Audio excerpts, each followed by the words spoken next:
It is the morning of February 24th, 1986, and the sun is climbing slowly over the San Fernando Valley, cutting through a thin layer of winter haze that hangs over Van Nuys, California. Inside a gated condominium complex on Balboa Avenue, 29-year-old Sherri Rasmussen is doing something small and out of character. She has called in sick to work. For most people, that would mean nothing. For Sherri, it means something is genuinely wrong, because this is a woman who has spent her entire adult life refusing to slow down. She is the director of nursing at Glendale Adventist Medical Center, a title most nurses spend a full career chasing and never catch. She earned it fast, on discipline alone. Her husband, John Rutan, kisses her goodbye that morning and leaves for work, the way he does every day, the way he has done for exactly 3 months since their wedding. Sherri spends part of the morning on the phone with her mother, mentioning she isn't feeling well, that she might just rest. It is such a forgettable detail that nobody would think twice about it if it weren't the last conversation her mother would ever have with her. By the time John Rutan pulls back into the complex that evening, a little before 6 o'clock, the light outside has already faded into a cold California dusk. He lets himself in and calls out for his wife. Nothing answers him back. What he finds on the living room floor will follow him for the rest of his life. Sherri has been beaten and shot 3 times. She is already gone, and the room around her doesn't look like grief. It looks like a scene someone built on purpose. A stereo and television have been pulled off their shelves and stacked, almost carefully, near the front door. Drawers hang open. Sherri's car is missing from outside the complex. To the first officers walking through that condo, the story seems to write itself. A burglary, interrupted, gone violently wrong. It will take 23 years for anyone to prove how wrong that story really is. If a case like this pulls you in the way it pulled me in while researching it, this is exactly the kind of investigation this channel exists to tell in full, not the surface version, the whole thing.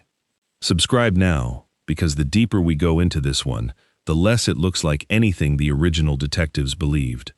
9 days after the murder, Sherri's car turns up abandoned nearby, and witnesses recall 2 men loitering near the complex around the time she died. Composite sketches go out. It's 1986. There is no DNA database to search, no digital fingerprint network stretching across the country, none of the tools that would later crack cases like this one wide open. Detectives have witnesses, instinct, and whatever the scene tells them, and the scene, on its face, tells them a robbery went bad. The theory hardens fast, and once it hardens, almost nothing can bend it back, almost nothing, except a father who refuses to accept it. From nearly the first week, Sherri's father, Nuys Rasmussen, tells detectives they're looking at the wrong story entirely. He gives them a name. Not a stranger's name, someone tied directly to his daughter's new marriage, someone from her husband's past who had shown up at Sherri's hospital before the wedding, confronted her, frightened her badly enough that Sherri had started mentioning it to people around her. And here is the detail that should have changed everything, the detail that makes this case unlike almost any other cold case you'll ever hear. The woman Nuys Rasmussen is naming is already carrying a badge. She's a Los Angeles police officer. A grieving father is handing homicide detectives the name of one of their own colleagues and asking them to investigate her. They don't. Whether it's discomfort, disbelief, or simple institutional inertia, the lead goes nowhere. The burglary theory is easier. It doesn't require anyone to turn the department's own machinery against itself. John Rutan later says he gave detectives that same name too, told them explicitly she was an officer on the force, and that it was never meaningfully followed up on either. 2 people, independently, hand police the answer within days of the murder, and somehow the answer gets set aside. By the end of 1986, the file goes quiet. No arrests, no named suspect. Just a young husband trying to rebuild a life around the worst afternoon of it, and a father who will not stop saying the same name for years that nobody in a position to act on it seems willing to hear. Here's what almost nobody talks about when they cover cold cases: what 23 years of silence actually costs. It's not just an unsolved file, gathering dust in a records room. It's a husband who has to somehow keep living an ordinary life, remarrying, building a career, existing in the same city, while carrying the knowledge that he named his wife's likely killer to police and watched nothing happen. It's a father who spends decades saying the same sentence to anyone who'll listen, and mostly, for a long time, nobody does. And somewhere in that same city, going to work every single day inside the very department meant to solve this murder, is the person both of them believe did it, building a career, earning promotions, becoming, by every outward account, one of the more respected detectives in her division. Before we go further into how this finally cracked, tell me where you're watching this from tonight. City, country, even just what the weather's doing outside your window right now. Drop it below. It's strange to think how many different corners of the world this same story is landing in at once. In 2009, a cold case detective named Jim Nuttall pulls the Rasmussen file, planning to give it one final read before it's archived for good. A formality, really. The kind of last look that almost never turns anything up. Except this time, buried in decades-old crime scene photographs, something stops him. The stereo equipment. The same stereo equipment the original investigators pointed to as proof of an interrupted burglary. It has Sherri's blood on it. Not near it. On it. Which means, when whoever staged that equipment stacked it by the door, Sherri was already dead or dying. And if she was already dead or dying, there was nothing stopping her killer from simply carrying that equipment straight out the door, exactly the way a real burglar would have. Nobody stages a getaway and then leaves the loot behind. As Nuttall would later put it, if you wanted that stereo, you had every opportunity in the world to walk out with it. Why stack it and leave it? One overlooked detail, sitting untouched in a file for 23 years, and the entire case flips upside down. This was never a burglary. It was staged to look like one, by someone who needed detectives looking anywhere but at the truth. So Nuttall starts over. Not with strangers passing through the neighborhood, but with people who had a real, personal reason to want Sherri Rasmussen dead. And it doesn't take long before one name resurfaces, the same name that had been sitting in this file since the week of the murder, the same name a grieving father had been repeating for over 2 decades to detectives who wouldn't listen. Stephanie Lazarus. By 2009, she isn't a young patrol officer anymore. She's a veteran LAPTA detective, specializing in art theft, respected, decorated, 20-plus years into a career, built inside the same department that has now, quietly, started circling back to her. Reopening a case against a fellow detective isn't a small decision. It means turning the department's own machinery inward, asking whether one of their own has been walking free for over 2 decades after murdering another woman in a jealous rage. But there's a piece of evidence in that old file the 1986 investigators could never have used, the way Nuttall's team can now. A bite mark on Sherri's forearm, left in the struggle before she died. In 1986, that's just a shape to compare against dental records, unreliable at best. By 2009, that same bite mark is something else entirely, a source of saliva, of genetic material, of a DNA profile precise enough to end this case in an afternoon. If they can just get something to compare it to. Here's the problem. You cannot walk up to a decorated LAPTA detective, tell her she's a murder suspect, and ask her to hand over her DNA. The second she knows, this is over. So instead, Nuttall's team does something patient. They watch her. They wait for an ordinary moment, the kind of moment that happens 1,000 times a day without anyone thinking twice. It comes at a Costco.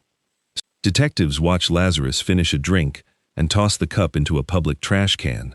Nothing, to her, a completely unremarkable motion she probably forgets by the time she reaches her car. To the detectives quietly watching, it's everything. They recover the cup. They pull the DNA from its rim. They run it against the genetic profile lifted from the bite mark on Sherri Rasmussen's arm, the same wound that had been waiting 23 years for the technology to finally catch up to what it was trying to say. It's a match. 23 years after Sherri died on her living room floor, a discarded Costco cup closes the gap. In June 2009, detectives bring Lazarus in for questioning. On tape, She denies everything, growing more guarded with each question, until she pushes back directly. If they're calling her a suspect, she has a problem with that, and asks for a lawyer. When she walks out of that room, she's arrested for murder. The trial that follows in 2012 becomes one of the most closely watched criminal cases in recent Los Angeles history, and not just because of the DNA. It's because of what comes out about the years leading up to that Monday in 1986. John Ruetten testifies that he and Lazarus had known each other since UCLA, a relationship he never considered serious, but that she, by every account, took differently. He testifies that even after his engagement to Sherri, he slept with Lazarus one final time, an attempt, he says, to give her closure, and immediately confessed to Sherri, who forgave him. A fellow officer Lazarus lived with at the time testifies that the night she learned Ruetten was marrying someone else, she woke him in tears, something he says he had never once seen her do before. Prosecutors argue this was never a burglary that went wrong. It was a woman who believed, for 23 years, that she had gotten away with the perfect murder. They walked the jury back through every piece of it: the blood on the stereo that exposed the staging, the bite mark that waited 2 decades for science to catch up, the discarded cup that closed the entire case in a matter of weeks. The defense pushes back on the age of the case itself. 23 years is a long time for memory and evidence to hold up, they argue.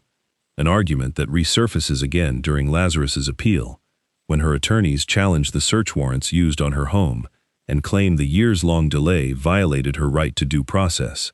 Both arguments fail.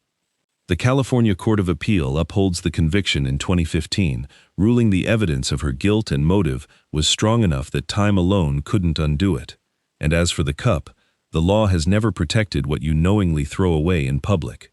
A jury of 8 women and 4 men convicts Stephanie Lazarus of first-degree murder. She's sentenced to 27 years to life, a number that might one day let her walk free, but that could never measure what the Rasmussen family actually lost. Sit with how close this entire truth came to disappearing forever. If Jim Nuttall hadn't pulled that file for one last read before it was archived, if he hadn't noticed, in a decades-old photograph, blood on stereo equipment nobody had looked twice at in 23 years. If Stephanie Lazarus had, on one unremarkable afternoon, simply carried an empty cup back to her car instead of tossing it in a public trash can. Any one of those moments breaking the other way, and this case never closes. It stays exactly what it was for 23 years, a father's unanswered letters, a husband naming a suspect nobody investigated, and a detective's career continuing, uninterrupted, for the rest of her working life. That's the quiet horror underneath almost every cold case that finally gets solved. The truth was very often available all along. What was missing wasn't evidence. It was someone willing to look at it twice. It didn't end cleanly with the verdict either.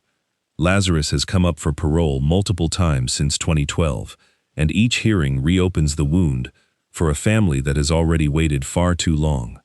In 2023, she reportedly acknowledged her role in the killing for the first time, though according to Sherri's sister, Connie, it came without a real apology, framed closer to an accident than the calculated act a jury had already found it to be. John Ruetten, the man who found his wife's body in 1986, has spoken directly to review boards since, saying he cannot accept anything Lazarus tells them as genuine, that a woman trained for decades in exactly how the system thinks will say whatever it takes to get out. And maybe that's the part of this case that lingers longest. Sherri Rasmussen wasn't killed by a stranger who slipped through a window in the dark. She was killed, prosecutors argued, by someone who had once shared a college hallway with the man she married, someone who wore a badge, who had sworn the same oath to protect people just like her, and then spent 23 years walking free inside the very institution meant to find her.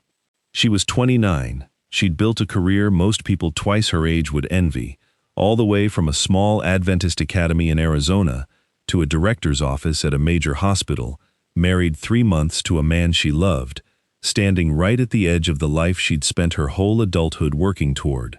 And on an ordinary Monday, when she happened to stay home sick, it ended in a few violent minutes inside the home her own father had helped her buy. If there's a single lesson this case leaves behind, it's the hardest one true crime keeps circling back to. The people closest to a victim are so often the first to see the truth and the last anyone believes. Nuys Rasmussen said his daughter's killer's name within days of her death. He kept saying it for 23 years. It took a chance rereading of an old file, blood on a stereo, and a discarded cup at a Costco on an unremarkable afternoon for anyone to finally listen to him. Sherri never got to grow old, never got to see where her career would have taken her next, never got to build the family she and John had surely started imagining in those first 3 months of marriage. What she got instead was 29 years, a hard-won title, a new husband, and a home her father helped her buy. All of it interrupted by someone whose face she had very likely seen before, opening a door without a second thought to someone she may have even known by name. If cases like this one, the ones where the truth waits decades to surface and justice hangs on a single overlooked detail, are why you're here, this is exactly what this channel is built around. I put real time into every case before it ever becomes a script, trial records, investigative reporting, not just repeating whatever's already circulating online, because families like the Rasmussens deserve more than a surface-level retelling. Subscribe now, because there are more cases like Sherri's waiting, cases just as overlooked, just as overdue for someone to finally get them right.